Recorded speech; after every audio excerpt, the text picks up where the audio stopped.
जी मित्रों नमस्कार।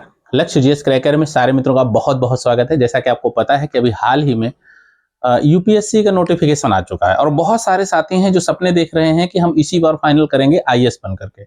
अपने सपने को साकार करने के लिए लगातार मेहनत कर रहे हैं। लेकिन ध्यान रखना इस बार जो है यूपीएससी ने कुछ बदलाव किए हैं और उन बदलावों को जानना बहुत ज़रूरी है क्योंकि अन्यथा फॉर्म भरेंगे और फॉर्म भरने के बाद अगर वो गलतियाँ करेंगे तो फिर आप निश्चित जो है कोई ना कोई समस्या आपके सामने खड़ी हो जाएगी।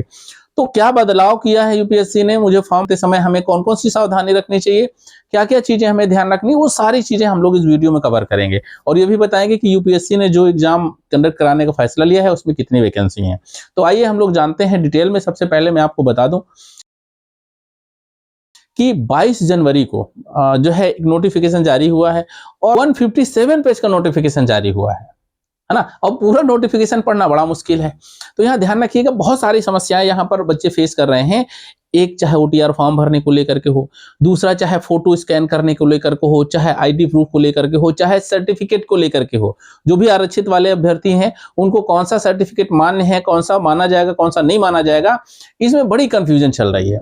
तो आइए हम लोग एक-एक करके सबसे पहले देखते हैं कि आखिर ये मैटर है क्या और इसमें हमें फॉर्म भरने के लिए कौन-कौन सी चीज़ें ज़रूरत पड़ेंगी, ठीक ना? तो सबसे पहले बात कर लेते हैं वैकेंसियों की। वैकेंसी वर्तमान में जो जारी की गई है, वो वैकेंसी ठीक-ठाक है, मतलब कि 979 979 वैकेंसी जारी की गई है और ये वैकेंसी है आपकी जो है इंडियन एडमिनिस्ट्रेटिव सिविल सर्विसेज की, मतलब सर्विस एग्जाम की, है ना?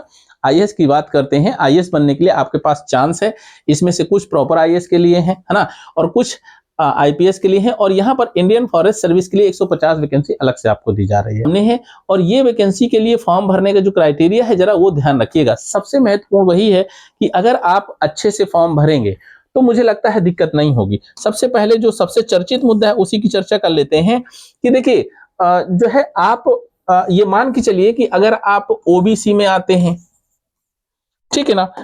या आप एससी में आते हैं, एससी एसटी में आते हैं या ईडब्ल्यूएस में आते हैं, तो इनके सर्टिफिकेट जब तक आप लगाएंगे नहीं तब तक आपको आरक्षण का लाभ नहीं मिलेगा। और ये सर्टिफिकेट बनेगा कैसे? क्योंकि हाल ही में सर्टिफिकेट को लेकर के या प्रमाण पत्र को लेकर के बहुत सारी ऐसे केस आ चुके हैं कि सारे कमीशन बहुत फूक फूक करके कदम रख रहे हैं।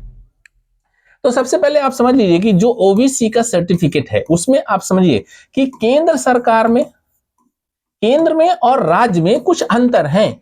कुछ जातियों को राज्य में हमने एससी एसटी में या ओबीसी में रखा है, किसी को केंद्र में किसी और कैटेगरी में रखा है। तो अब मान्य जो सर्टिफिकेट होगा वो केंद्र सरकार का ही मान्य होगा। देखिए, अगर सर्टिफिकेट आप बनवाएंगे तो under the government of India ये सर्टिफिकेट आपके पास होना चाहिए। और ये बनाने का काम कौन करेगा? ये बनाने का काम आपके तहसील का एसडीएम निर्गत करेगा, ठीक है ना? तो आप जब तहसील में जाएंगे, जब एसडीएम साहब से मिलेंगे तो उनको बताइएगा कि सर हमें जो है ना जो सर्टिफिकेट चाहिए वो गवर्नमेंट ऑफ इंडिया वाला चाहिए। तो वो सर्च मारेगा कि आपकी जो जाति है वो किस कैटेगरी में आती है, केंद्र में किस कैटेगरी में आती है और स्टेट में किस कैटेगरी में आती है। और जानते हैं आपको कि जब स्टेट की बात करते हैं तो जितने भी स्टेट हैं उतने ही फॉर्मेट हैं।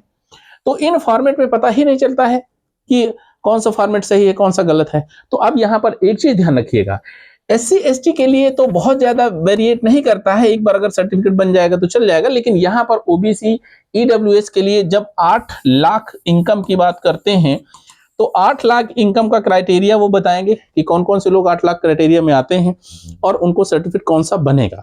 तो ये सर्टिफिकेट आपका रिसेंटली होना चाहिए, अभी का होना चाहिए, 1 अप्रैल 2024 के बाद का होना चाहिए। तो सबसे पहली बात तो ये है, नई फोटो लगी होनी चाहिए। दूसरा, एक और नियम जारी हुआ है, उसको भी जरा ध्यान रखिए कि जो आपका फोटो लगा होगा यहां पर और जो फोटो आप फॉर्म भरते समय लगाएंगे, मैं आपको थोड़ा सा फॉर्म के उसमें दिखा देता हूं कि जो फोटो आप फॉर्म भरते समय लगाएंगे तो वहां पर आपको जो है फोटो एकदम नया होना चाहिए। और जिस तरीके का फोटो आप लगाएंगे वो फोटो उस तरीके का चित्र आपको वहां पर दिखना चाहिए कि अगर फोटो खिंचवा रहे हैं, चश्मा लगाते हैं तो चश्मा लगा के ही फोटो खिंचवाइएगा और चश्मा लगा के भी वहां जाइएगा, क्योंकि वहां पर फोटो कंप्यूटर स्कैन करेगा। अगर उसने डिनाई कर दिया तो फिर आप एग्जाम में नहीं बैठ पाएंगे। अब व्यक्ति नहीं मिलाएगा, फोटो ऐसे मिलाएगा नहीं मिलाएगा, ठीक है। तो ये एक बड़ी मतलब बड़ी एक सावधानी रखनी है कि जो फोटो आप जिस तरीके से खिंचवाते हैं, और फोटो के नीचे नाम और डेट जरूर लिखी होनी चाहिए। ध्यान रखिए जब फोटो खिंचवाएंगे उसके नीचे यहाँ पर एक प्लेट में एक छोटी सी यहाँ पर पट्टी लगी होती है नीचे की तरफ, वहां पर नाम आपका लिखा होना चाहिए और नीचे उसके डेट लिखी होनी चाहिए, किस डेट को आपने खिंचवाई है। तो नाम और डेट के साथ में फोटो ही आप अपलोड करिएगा। और वही वैसे ही सेम अगर आप दाढ़ी लगा करके खिंचाते हैं तो दाढ़ी रखा करके आप एग्जाम देने जाइएगा, अगर आप दाढ़ी बना करके खिंचाते हैं तो दाढ़ी बना करके एग्जाम देने जाइएगा। अगर ये गलती करेंगे तो हो सकता है सेंटर से आपको बाहर कर दिया जाए, ठीक ना। दूसरी बात यह है कि एक है ओटीआर फॉर्म। अब ओटीआर फॉर्म क्या होता है, आपको पता है कि वन टाइम रजिस्ट्रेशन होता है ओटीआर, और जब तक ओटीआर फिल नहीं करेंगे तब तक आप फॉर्म नहीं भर पाएंगे। तो सबसे पहले आप तुरंत ओटीआर फॉर्म भर दीजिएगा, क्योंकि आपको पता ही है कि ये वैकेंसी जारी हो चुकी है और 22 जनवरी से लेकर के फॉर्म भरने की डेट है 11 फरवरी तक, ठीक ना। 11 फरवरी तक ये डेट आपके पास में है। तो जल्दी, जितना जल्दी हो सके उतने जल्दी इत्मीनान से सही साथ आप फॉर्म फिल कर दीजिए, क्योंकि फॉर्म अगर सही से फिल नहीं करेंगे तो आप परीक्षा नहीं दे पाएंगे, ये भी एक समस्या है, ठीक है ना। तो ये आप समझ सकते हैं कि क्या कितना जरूरी है। दूसरी, अभ्यर्थी के पास अनिवार्य रूप से एक सरकारी प्रमाण पत्र की डिजिटल डिटेल्स होनी चाहिए, है ना। सरकारी प्रमाण पत्र की ऑनलाइन आवेदन फॉर्म भरते समय फोटो, पहचान पत्र, आधार कार्ड, वोटर कार्ड, ठीक है ना, PAN card, passport, driving licence आदि होना जरूरी है। कि जब फॉर्म भरेंगे तो आपके पास आईडी प्रूफ जरूर होता है और उस आईडी प्रूफ को आप जो है वहां पर दिखाएंगे भी। तो ये आपको बहुत ध्यान रखना है, इस तरह से आप इसको फॉर्म भर सकते हैं। अब हम लोग बात करते हैं कि अभ्यर्थी द्वारा अपलोड की गई फोटो ऑनलाइन आवेदन प्रक्रिया होने से 10 दिन से अधिक पुरानी नहीं होनी चाहिए। मतलब कि ये एकदम स्पष्ट है कि आप जो फोटो आप वहां पर अपलोड कर रहे हैं वो रिसेंटली की होनी चाहिए, ताजा तरीन होनी चाहिए, नई होनी चाहिए, मतलब 10 दिन के अंदर की होनी चाहिए। ये भी आपके लिए बहुत इंपॉर्टेंट है, बहुत जरूरी है। और ये सारे के सारे निर्देश आपके नोटिफिकेशन में मेंशन है, इसलिए आप सावधानी से करिएगा। फोटो खींचने की तारीख और फोटो स्पष्ट रूप से लिखा मतलब होना चाहिए, ठीक है ना। नाम और फोटो खींचने की तारीख लिखी होनी चाहिए, ठीक है ना। इस तरीके से आप इसको कर सकते हैं। और अभ्यर्थियों को यह भी सुनिश्चित करना चाहिए कि परीक्षा प्रक्रिया के प्रत्येक चरण अर्थात प्रारंभिक परीक्षा, मुख्य परीक्षा और साक्षात्कार टेस्ट में उनकी उपस्थिति उनके तस्वीर से मेल खाती हो। मतलब ऐसा ना हो कि आप मेंस देने जा रहे हैं, जो आपने फोटो लगाई है वो कुछ और है और आपकी फोटो उससे मेल नहीं खाती है, ठीक ना। अब हम लोग बात करते हैं कि जो अभी एप्लीकेशन जो आया हुआ है, जो नोटिफिकेशन आया हुआ है, वो उसकी डेट क्या है, उसकी फीस क्या है, उसमें एज क्राइटेरिया क्या है, उसमें आरक्षण कैसे मिलेगा, तो बहुत डिटेल में आपको बताएंगे, ठीक ना।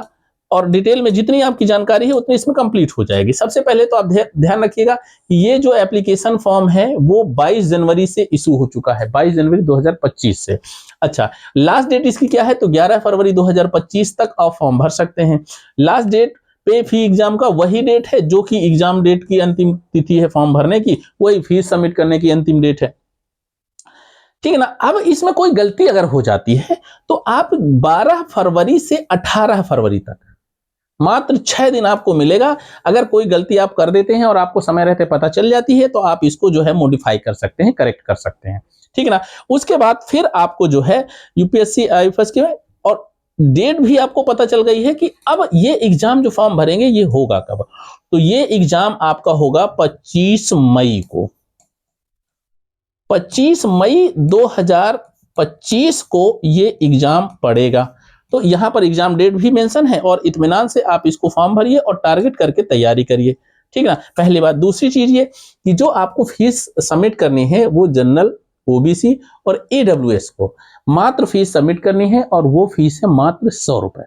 बाकी एससी को, एसटी को, हैंडीकैप जो भी बच्चे हैं उनको और फीमेल को कोई भी फीस जमा करने की जरूरत नहीं है, एकदम फ्री ऑफ कॉस्ट फॉर्म भरा जाएगा, ठीक है ना।